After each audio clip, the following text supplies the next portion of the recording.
Hey everyone, welcome to Judging for the Win. I'm Dave, and this is my daily ruling. Today's question was suggested by a colleague. Thanks to Judge Mark for this one. Amy damages Nick with Kain, Traitorous Dragoon. She responds to its triggered ability by activating Stiltzkin to give Nick control of Kain. What happens?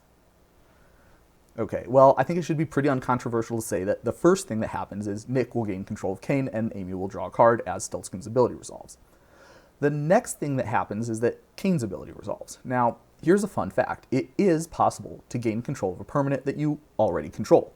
Unfortunately, it doesn't really spell this out anywhere in the rules, but an instruction for a player to gain control of some permanent is fulfilled by creating a continuous effect, assigning control of that permanent to that player, which it's possible to do no matter which player controls that permanent currently.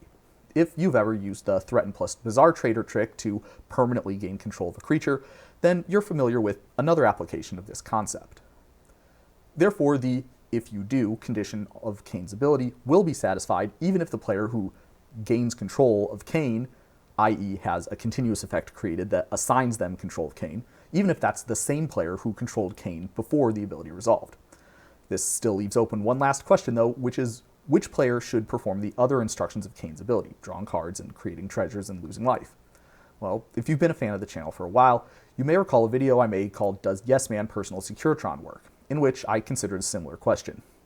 Unfortunately, Yes Man is worded slightly differently. It wraps the bonus effects in a reflexive triggered ability. Therefore, the answer we developed in that episode is not necessarily applicable directly to this case, despite the similarities.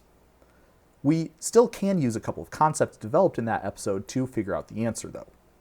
First, you in the text of a spell or ability refers to that spell or ability's controller. For an ordinary triggered ability like Kain's, this is the player who controlled its source at the time it triggered. Therefore, Amy is considered to be the controller of that ability, so she gets to draw cards and create treasures, and she will lose life. That's all I have for you today. How did you do? Join me again next time for another daily ruling. Until then, I hope you have a great day.